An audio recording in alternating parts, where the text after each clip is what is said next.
Funding for New Mexico in Focus provided by viewers like you. This week on New Mexico in Focus, Candidate Conversations. We begin our series of exclusive one-on-one interviews ahead of Election Day, starting with the race for Navajo Nation president. A second term, it's going to be focused on infrastructure, getting water, electricity. For far too long, the everyday Navajo people are being forgotten. And what to expect during the first ever Missing in New Mexico Day as the state formally acknowledges the crisis of Indigenous missing persons cases.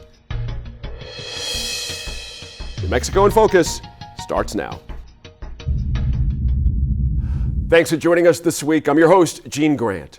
Environmental and Indigenous activists are challenging a plan for hundreds of new drilling permits near Chaco Canyon. In the second half of the show, Our Land senior producer Laura Paskus talks with an organizer about what he wants done to protect the sacred landscape and the communities around it. Rising concern over crime is pushing the race for Attorney General higher in the headlines. In less than 20 minutes, I ask our line opinion panelists how the recent debate over bail reform could influence voters. The AG's race is just one of several contests we'll be watching closely leading up to Election Day. New Mexico in Focus candidate conversations begin this week. Exclusive one-on-one interviews with major candidates for governor, Congress, and Navajo Nation president. In less than 10 minutes, you'll hear from Dr. Boo Nygren, the challenger in this year's Navajo Nation presidential race. The 35-year-old is hoping to make history as the youngest Navajo Nation president ever, while his running mate, Rochelle Montoya, would become the highest-serving woman ever in the tribe. But we start with the incumbent, President Jonathan Nez. Mr. Nez was elected president in 2018 after serving as vice president for 4 years prior. He tells New Mexico in Focus correspondent Antonia Gonzalez that experience is vital as the tribe tries to come out of the COVID-19 pandemic. Navajo Nation President Jonathan Nez, welcome to New Mexico in Focus. Thanks for having us, Antonia. And you're running again for top office of the Navajo Nation. Why should the Navajo people re-elect you? 3 years ago, we went through a trying time as a people, as a nation, with COVID-19 coming into our lands.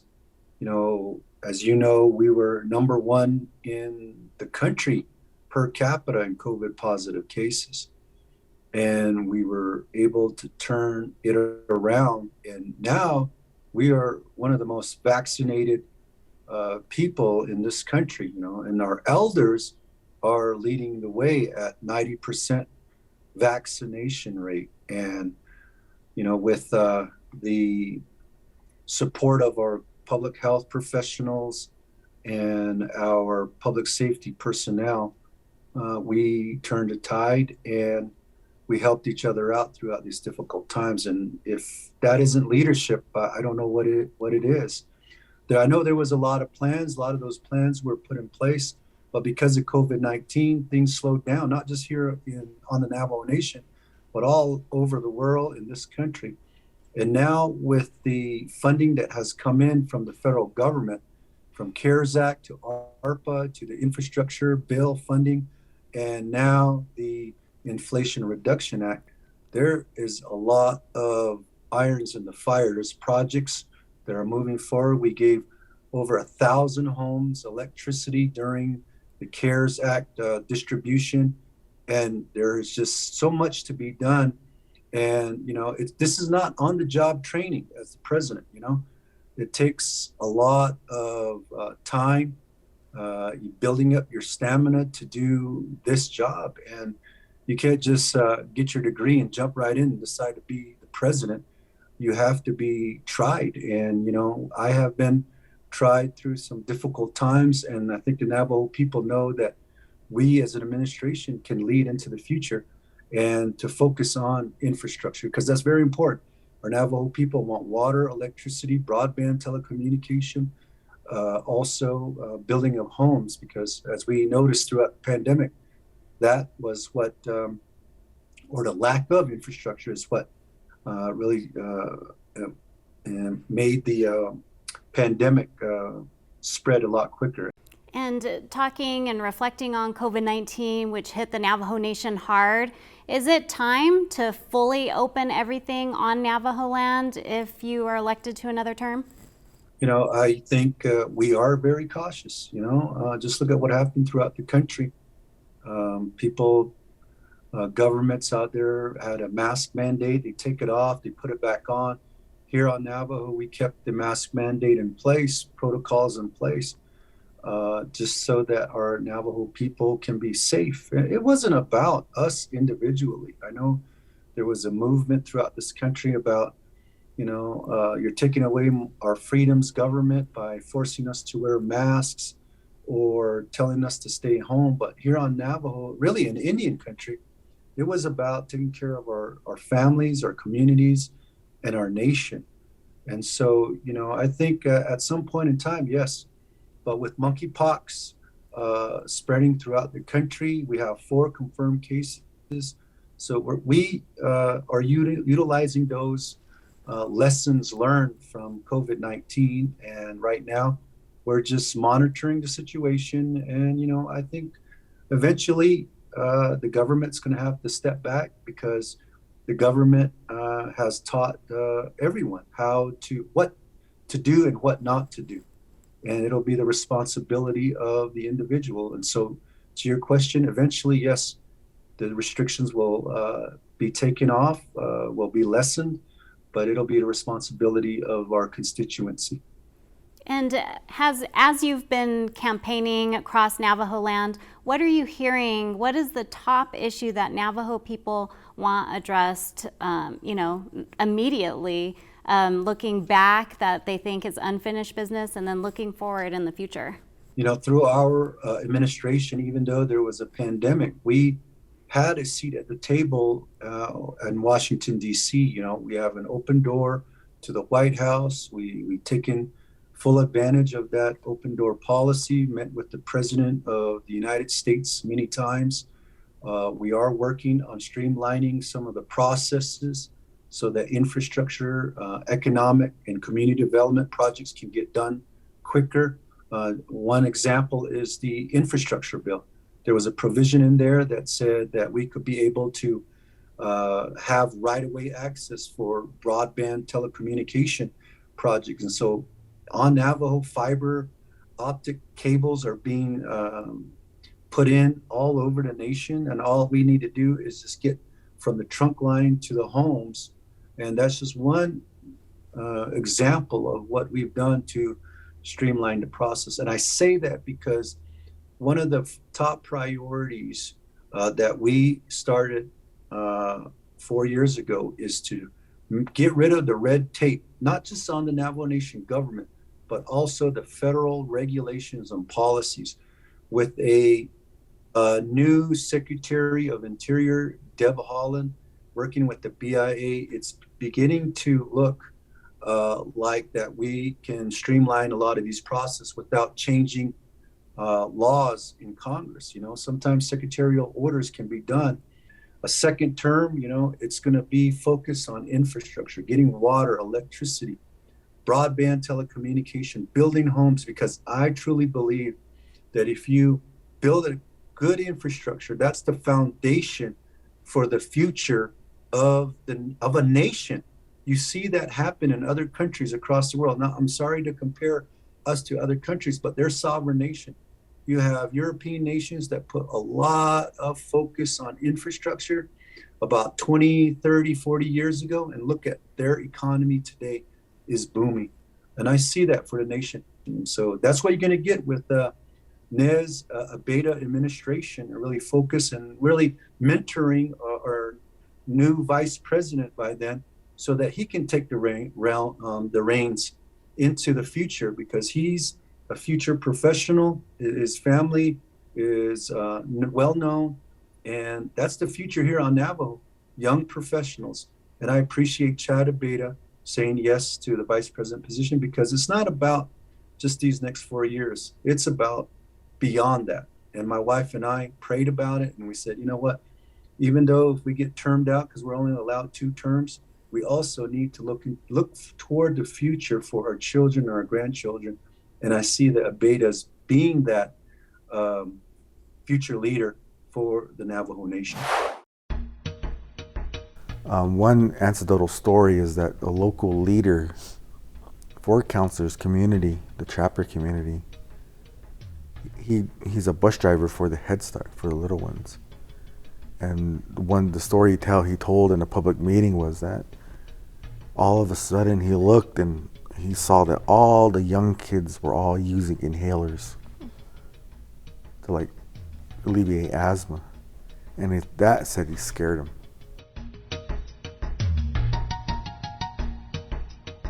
COVID-19 has been a major issue on the minds of tribal leadership around New Mexico and the U.S., but Navajo Nation presidential challenger Dr. Boo Nygren says now is the time to open back up. Correspondent Antonia Gonzalez asks him what's at stake and why voters should consider his leadership in November. Dr. Boo Nygren, welcome to New Mexico in Focus. Hello, Yate, to all the listeners and people watching on TV. Tell me a little bit about yourself. Who is Boo Nygren? Boo Nygren is born and raised on the Navajo Nation. I grew up on the reservation. My mom had me when she was 15 years old. I'm half Navajo, half South Vietnamese people. And I've never met my dad. I've never met anybody on my dad's side, but I do get the name Boo from him. And then my last name is a little interesting because it's actually not Vietnamese. My mom did her best to spell out a Vietnamese last name, and she came up with Nygren. And that's who I am. I grew up here with no running water, no electricity. I lost my mom to alcoholism about 2 years ago, and I grew up just in poverty, just like a lot of Navajo people currently still live like that. So I feel like I'm a candidate that truly understands the everyday struggles of being on Navajo. And I really want to give hope to the next generation and the current generation, because I feel like I've done what my mom told me to do growing up was I have a 9th grade education. Your grandmother's never gone to school. We have no money. We live on food stamps and welfare. The only way you can make something of yourself is to go off and get an education, get good work experience, establish your career, establish a family, and be a good person. That's the best way to help yourself and your community. I felt like I've done that. I have a bachelor's of construction management from the School of Engineering at Arizona State. I have a master's of business administration from Arizona State. I have a doctorate in education and organizational change and leadership from the University of Southern California. I've worked off the Navajo Nation as a manager for about 8 years in the construction field, and then 3 years back home, and then before resigning from Navajo Engineering and Construction Authority as the Chief Commercial Officer.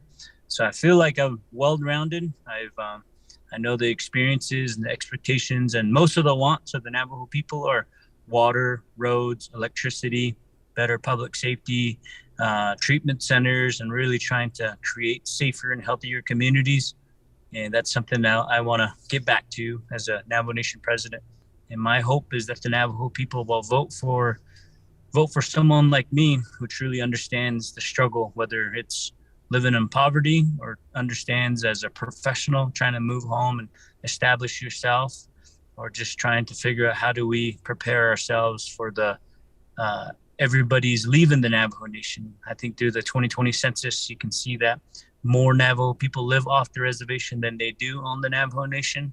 And one of my goals is going to be to try to reverse that so that our people continue to enjoy homeland just as they did 50 years, 100 years ago, and make sure that opportunities here on Navajo far exceed the outside. So that's who I am as a candidate. That's who I am as a person. And I also have a running mate who's Rochelle Montoya. She's from Torreon, New Mexico.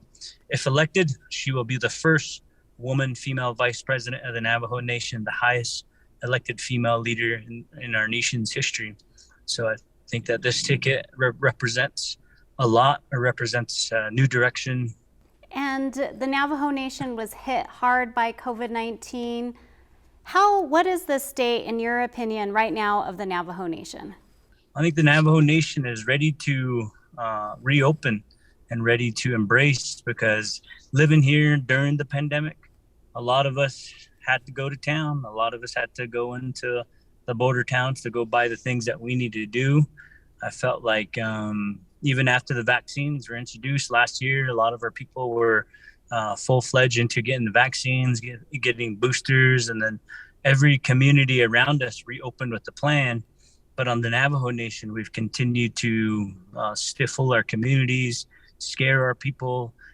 And since I made my announcement on April 4th, being the first person to announce for president, I said it's about time we reopen 100%, because there's a lot of Navajos that are vendors, that are craftsmen, quilters, to Navajo business owners, to even the government within itself. Some of its enterprises are really suffering, and it's really bad because we're just increasing poverty. We're making it difficult for our people to fend for themselves. And as president, one of the things I've always said was, I am anti-poverty. I will do whatever it takes so our people have an opportunity, because just growing up in a household where there's not enough money for anything, not enough money for laundry, not enough money for gas, I understand that if someone has an opportunity to work and make something for themselves and help their community and their family, because a paycheck on Navajo is just not a paycheck for an individual. A paycheck on Navajo is a paycheck for basically the whole family, whether it's your grandmas, your grandparents, or your relatives, your siblings. A lot of those monies are shared, and that's what's important to me. And I feel like that's what is the state of the Navajo Nation now, is we're ready. As you can see, the flea markets, I'm at a flea market right now, and everybody's out and about shopping and being among each other. It's just that we haven't fully embraced that. So as president, I don't want to be a reactive president. I really want to be a proactive president that really is thinking, because you are the leader. As a leader, you should be the trendsetter. You should be the one really forecasting what's coming next. And I felt like the Navajo Nation, we did a good job of getting boosters and staying away from ourselves, but we just haven't come out of it.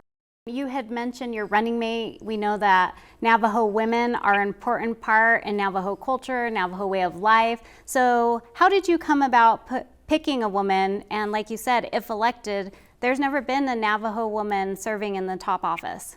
And I think that was another decision I made, because I had a lot of people say that was going to be the worst decision, that's going to tank your campaign. But personally, I felt like there's a lot of young Navajo women, down from 1 year old to people in their mid 40s, their 50s, that they feel like there should be representation in the president's office, because growing up, there's so many single moms that play both roles. Why not have that representation in the president's office? And I didn't want to say that I decided to go with a male running mate because of the risk of losing the campaign. My campaign is in Navajo. The theme is Yedes Kanden Sakes, which means thinking for the future. If I weren't thinking for the future, then I would have made a decision based on politics. But what I did was, you know what, let's set the bar and let's represent change and let's represent progress by selecting a woman running mate who also represents everyday Navajo people, because she's had her challenges in life. She's had her ups and downs with working, taking on positions, and then as far as a mother, as far as a single mother, as far as losing her own child, things like that. I really wanted somebody that people could relate to. And I felt like that was important. She's got a bachelor's degree from UNM, and to me, that's good enough. Her husband is an Army veteran, and he's disabled as well. He has health issues, and across Navajo land, we always talk about our veterans and their health needs and things like that, because I really wanted real representation, because I didn't want to have a facade of what looks good. Because for far too long, the everyday Navajo people are being forgotten. It is part of, or can be part of, a healing process where you might be able to connect with other people who are missing family members as well. So I just, even though people might be hesitant, I think it's an opportunity for them to maybe start to find answers for themselves and for their family members about their missing loved one. Thank you to Navajo Nation President Jonathan Nez and Dr. Boo Nygren for speaking with us. New Mexico in Focus candidate conversations continue next week when correspondent Gwyneth Dolan sits down with each of the two major candidates for Congressional District 3, Teresa Leger Fernandez and Alexis Martinez Johnson. For now, let's bring in our line opinion panelists for the week to talk about another big race for New Mexico Attorney General. Our panelists this week are former state of New Mexico State Senator Dede Feldman Merritt Allen of Fox Optima Public Relations, and UNM law professor Serge Martinez. Now, a growing emphasis on crime and public safety has pushed this race up the priority list for a lot of New Mexicans. One big issue that's factoring in is the state's pretrial detention process. Democrat Raul Torres has supported legislation that would create a rebuttal presumption, quote unquote. We'll talk about what that means in a second, against release. That essentially means the defendant would have to prove they aren't a danger in order to be released before trial. In Merritt, that's been a big sticking point here for a long time. And now Republican challenger Jeremy Gay says that ignores the basic American principle of innocent until proven guilty. He puts the blame on DAs for failing to file the proper paperwork in some cases. Merritt, do you find it interesting that the Democrat is pushing the hard-nosed law and order approach here? Or is that the only room he's got to run in at this point? Well, and as a Republican married to a Democrat criminal defense attorney, rebuttable presumption is a hotbed issue in my household. And what rebuttable presumption does is, in certain cases of a violent offender or a repeat offender, it gives the judge discretion to put the burden of proof on the defense to make the case why an individual shouldn't be subject to pretrial confinement. And that's a challenge in New Mexico because our public defenders' offices are understaffed and under-resourced, and putting more work on them as a challenge. And I think it's interesting. I support the rebuttable presumption legislation myself, although I understand the challenges, because I feel, particularly in Bernalillo County, the district attorney's office wasn't particularly competent or successful at just kind of basic administrative tasks. And so I do find it interesting that you have the Republican taking the side of defendants saying, oh, come on, prosecution, just do your job. Right. And it can be said from a criminal defense perspective, the prosecutors do have the deck stacked in their favor. And this is not, this is just one more tool in their favor and more burden on the defense, who already has so many burdens upon it, trying to make the case for their clients. So no, it's incredibly interesting that you've got the Democrat being tough on crime and the Republican advocating for defendants here. But you know, the Democrat primary looked like two Republicans running for office. That's a good point. That last point there is kind of fascinating, actually. Senator, I want to stay in this rebuttable presumption with you for a quick second here. There was a recent study by researchers from the University of New Mexico and the Santa Fe Institute that found that rebuttable presumption would have a small effect on violent crime rates and would result in many people being jailed unnecessarily.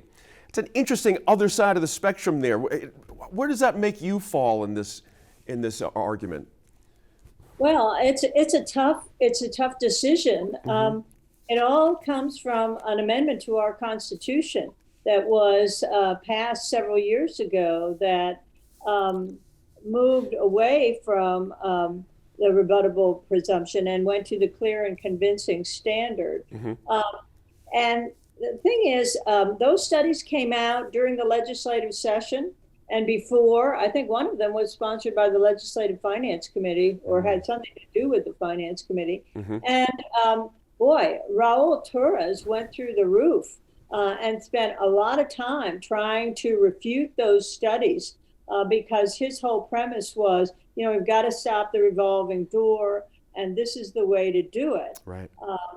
So, I mean, I have mixed feelings about it. I mean, innocent until proven guilty is the bedrock of our legal system.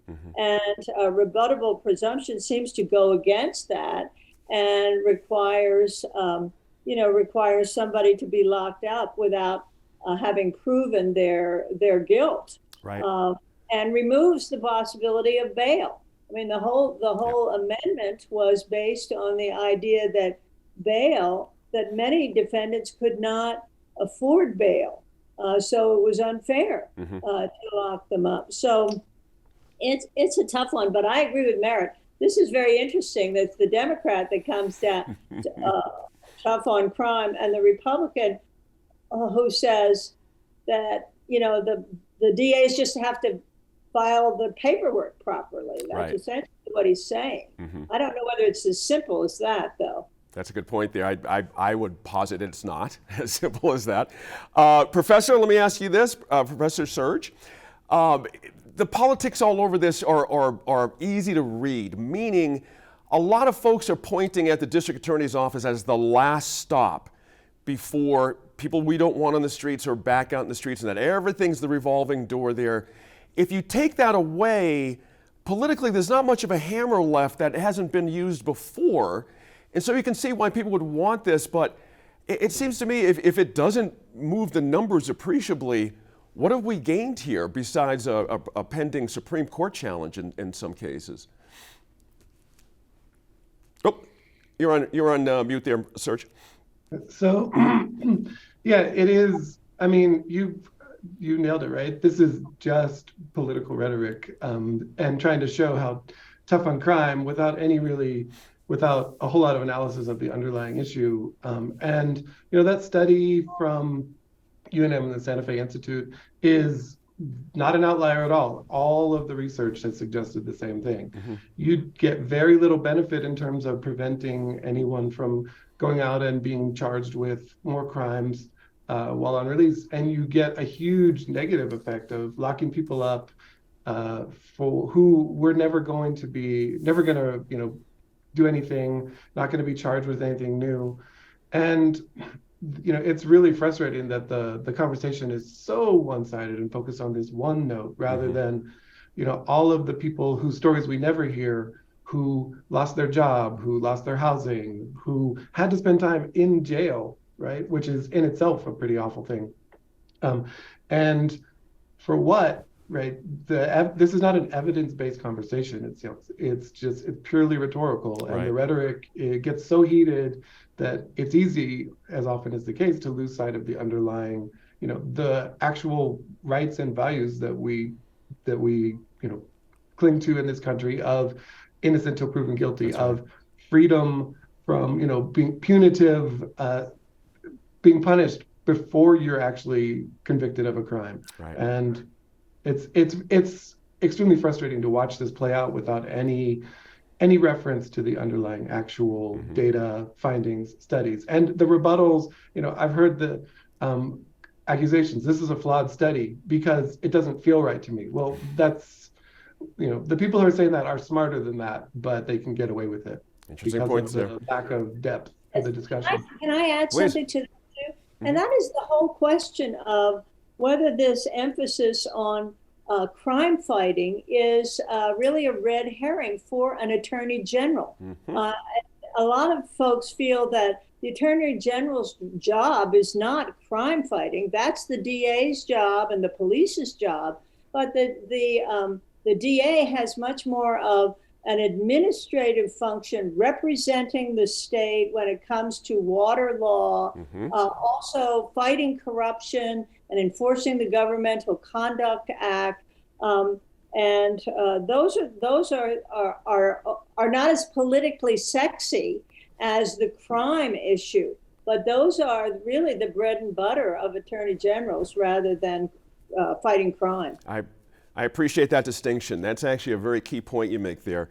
Merritt, interesting. I'm going to ask you a question there with the context being New Mexico has elected 3 Republican AGs in 110 years. But Mr. Gay, Jeremy Gay, recently released a poll from that conservative group Signal showing him statistically tied with Mr. Torres. No other polling shows him any closer than 10 points.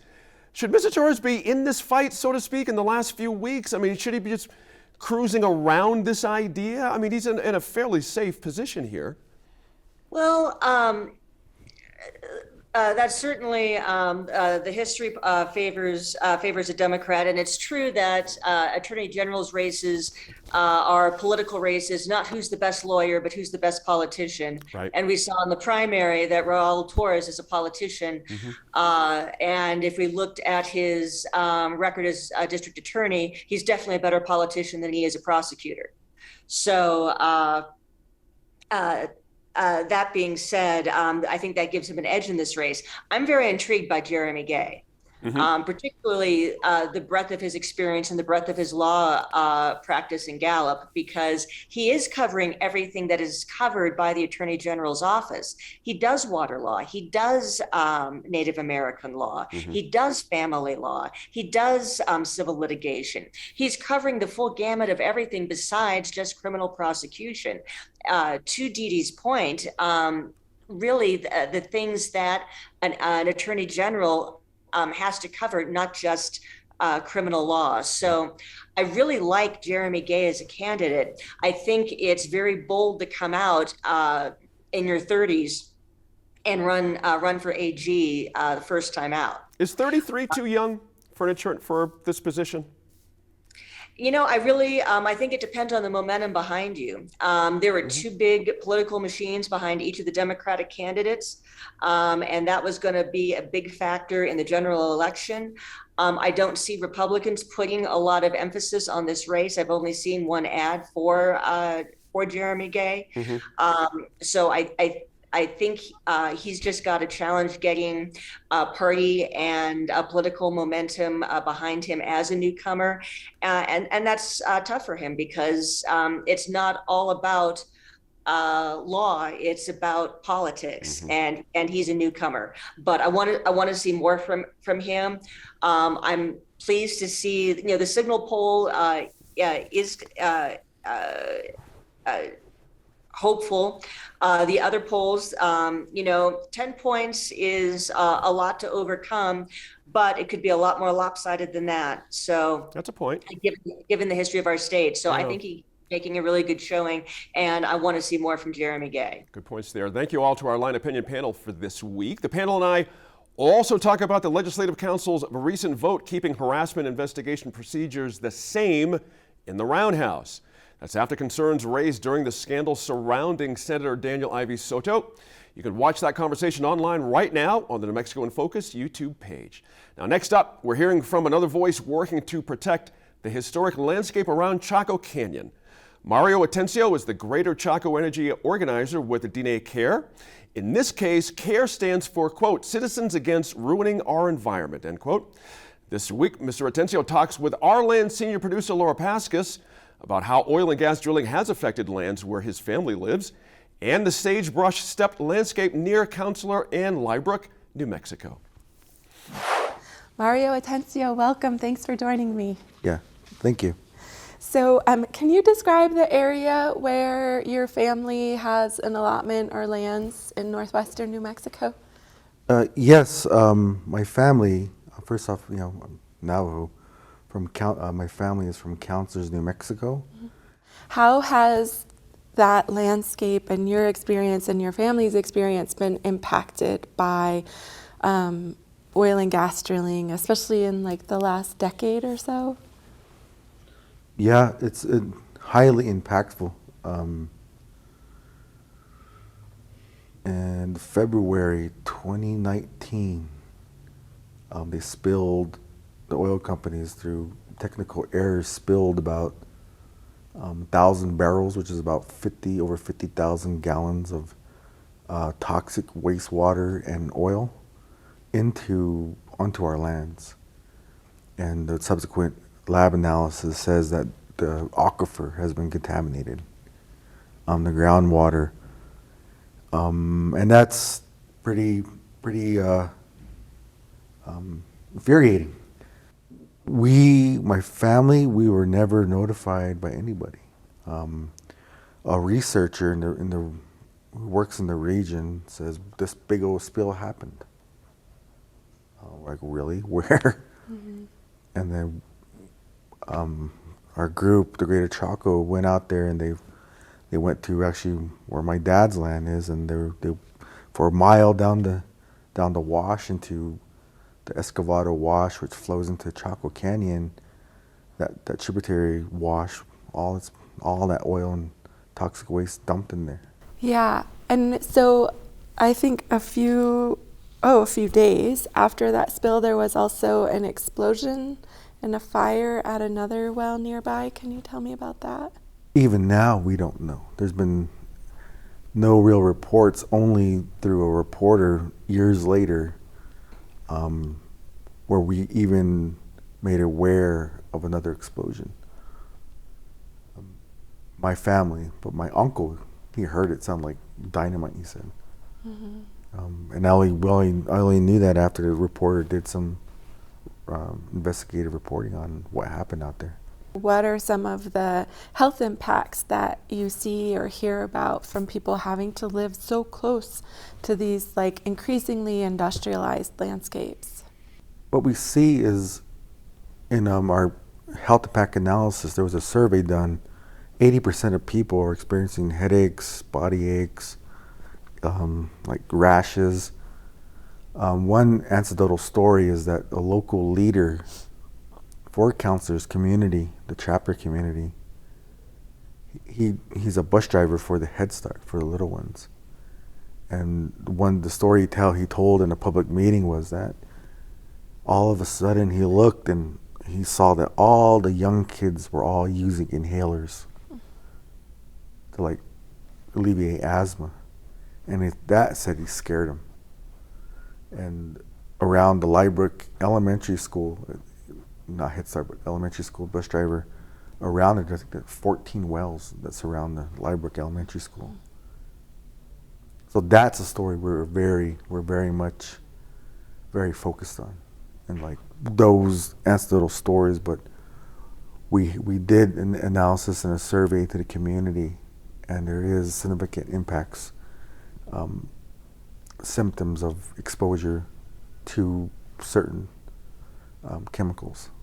Dene Care and other organizations have been trying to do something about the increased oil and gas drilling for over a decade. I know. Has there been any sort of progress in working with the federal government or companies to sort of rein in some of that development or make it safer or cleaner? Yes. The NetCare, who I work for as the Greater Chaco Energy Organizer, is centering environmental justice. So we've been engaging in the federal process to look at regional resource management plans and to say, hey, our communities are identified in those plans as environmental justice communities. Where is the environmental justice analysis, and how are you going to use those guidance, the final guidance on environmental justice? How are you using that to engage our communities? When and where are you going to start talking about the public health impacts of oil and gas drilling? We've had a citizen science health impact analysis done through a CDC protocol, and there is significant cultural and public health impacts happening out there. And what we are doing is to center that discussion. Anywhere we can is to not talk about money, but talk about clean air and clean water and protection of the sacred. How is the government, how is it the people that are accountable to the communities, how are they engaging? And so I think that's what we're doing in development. I mean, that's secondary, but we're trying to be the main advocates for the most vulnerable of peoples, which is the very young and the very old. So the state has moved forward with certain types of regulations and conversations, and the Biden administration has certainly talked about the importance of that area and protecting that area. Do you see, either on a state level or federal level, do you see any action toward improvements yet or at all? To be truthful, it's status quo still. Biden says, they promised to stop oil and gas drilling on public lands, but federal court cases have ruled against the government. We're asking for some basic level of forbearance of saying this is part of an executive order landscape area. Can you please stop permitting leases out there? The local federal agency just keeps allowing permits to go through. So that's that's hard. That's really hard to swallow. But the government is starting an Honoring Chaco initiative. And it's supposed to be a new process, and it's supposed to engage a lot of, the pertinent stakeholders. And what we're trying to say and focus environmental justice in these discussions, because creating more lines on a map and saying this is a safe zone where no more permits and go ahead dump it on these communities, that's inadvertently or creating environmental racism, saying environmental injustice, saying go ahead dump it on the Navajos that live at mile 11. Through the last administration, there's been a whole incredible revolution on oil and gas. United States, it's almost laughable that it was going to be the world's largest producer of oil. Now it is. And the state is in love with the oil money. So there's threats everywhere. And people want, I don't know, state government, tribal government, they all see the money and they all want a piece of the pie. And we get overrun by that. What do you wish that all New Mexicans better understood about the choices that we make and how they affect communities? Nuevo Mexicanos, they can no longer feign ignorance when oil and gas is causing big destruction to the landscape, to the land, the air, the water, the sacred. It behooves New Mexicans to say, hey, we need to do something about this, and the power is in our local communities to protect the water. Reading through the great forest fires, the heritage, herenceria of the people. It's not just the heritage, but it's the living whole landscape. As you see, it's very incredible. That is New Mexico. And the peoples have to talk with their local leaders and their advocates to say, we need to really rethink how our whole economy is based. And there's moves and there's political initiatives out there to do that. And so the people have to, look at and see what they really value. Do they value the landscape? Do they value culture? Do they value value humanness? Or do we just value money? And I think I think New Mexicans really need to consider that question deeply. Well, Mario Atencio, thank you for talking with me today. Thank you. Thank you, Laura, for that conversation.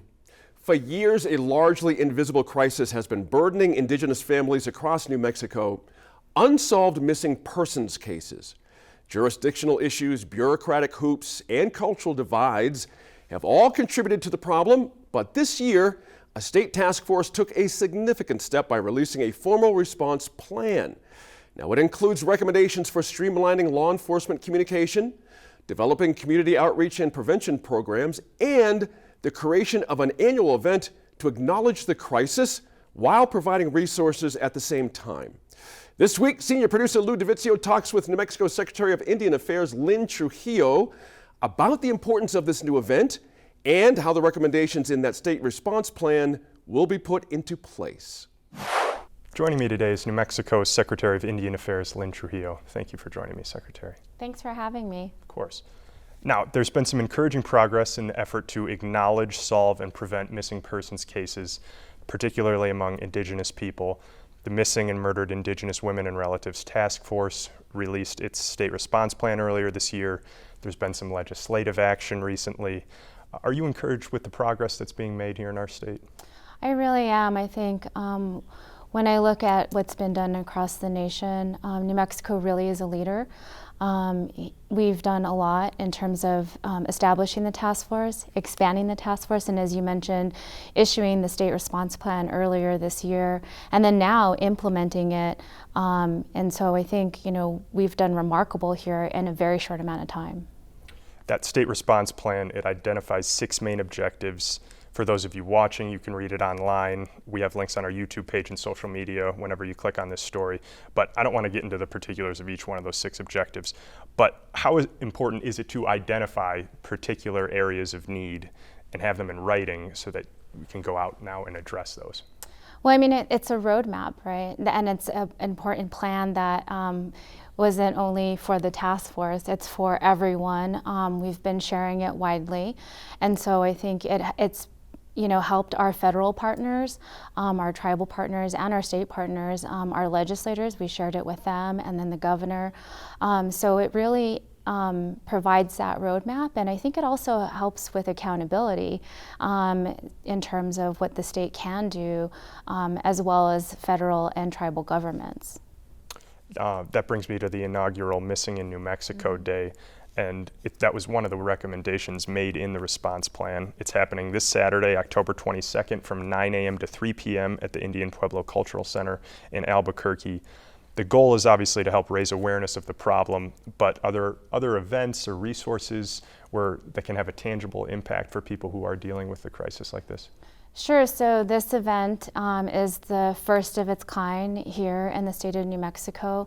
I think it's important to note that it was a result of legislation that was introduced and passed, and so it'll happen every year in the state of New Mexico, and it's for all missing persons, and really provides not only an opportunity for awareness and education, but provides an opportunity for families and individuals to come to the Indian Pueblo Cultural Center and file a missing persons report and or to update an existing report. And we're really encouraging individuals to come to bring vital information like dental records, medical records, pictures. We'll have NamUs there who will help enter this information into databases. And then we'll also have support services, so behavioral health, mental health support. And so, that's a little bit of what will be provided there during the event. What would you tell somebody who might be hesitant to go to an event like this, who is dealing with a crisis like this?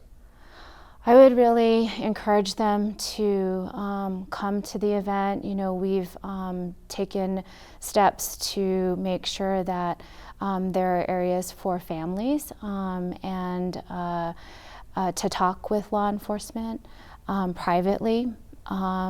Just want to encourage them to bring information, but also, it is part of, or can be part of, a healing process where you might be able to connect with other people who are missing family members as well. So I just, even though people might be hesitant, I think it's an opportunity for them to maybe start to find answers for themselves and for their family members about their missing loved one.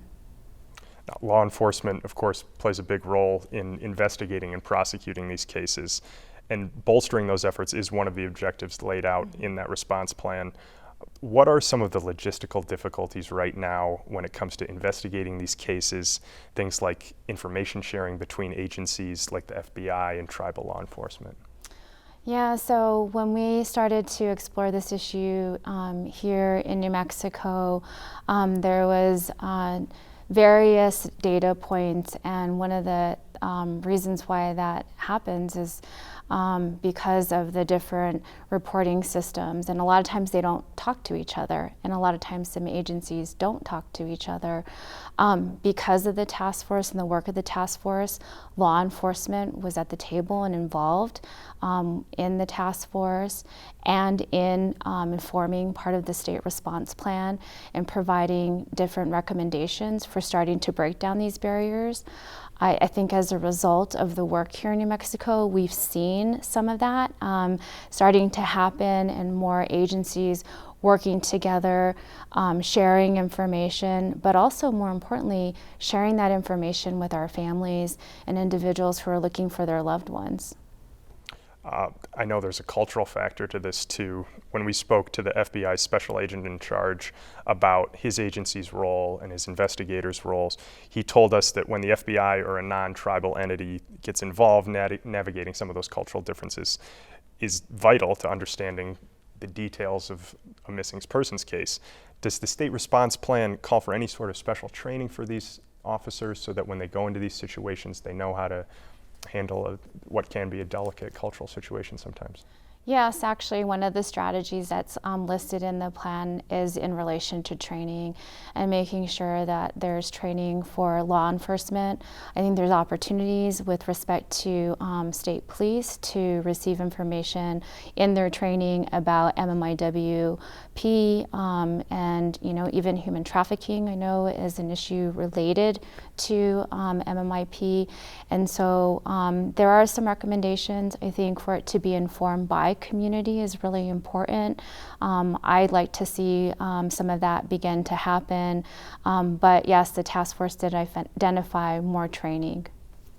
Now, you mentioned community. How important is the role of community in identifying and preventing these situations where a friend or a neighbor ends up missing? I mean, community is at the core of the task force and what we do. They're vital. We need community. We need their trust, and we need to listen to them. And I think a lot of that is represented in the state response plan.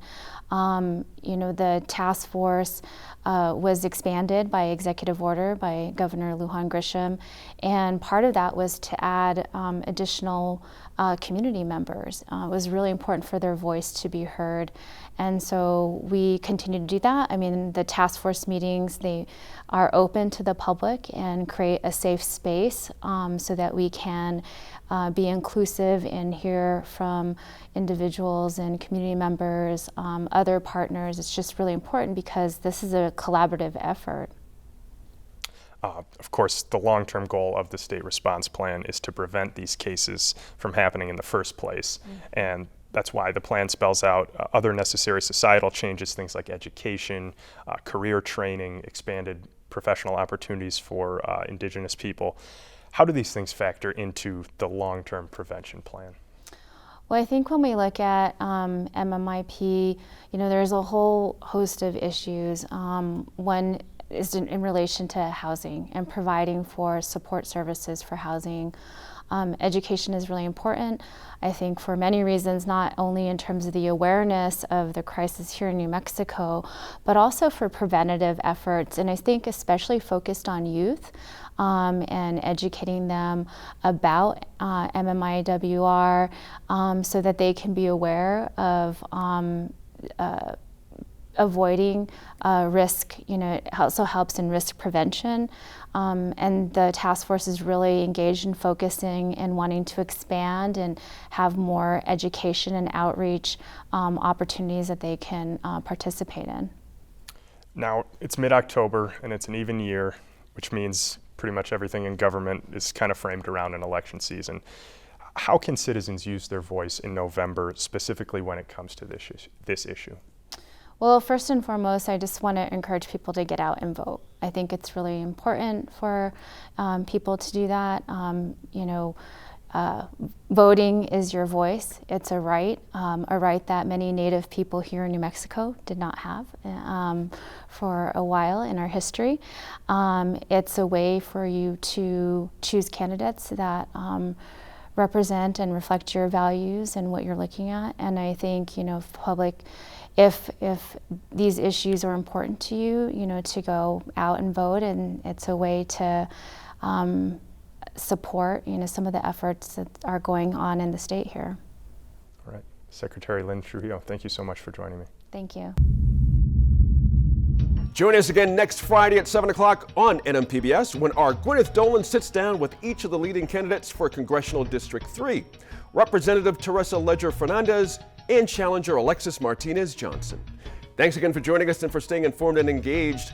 We'll see you again next week in Focus.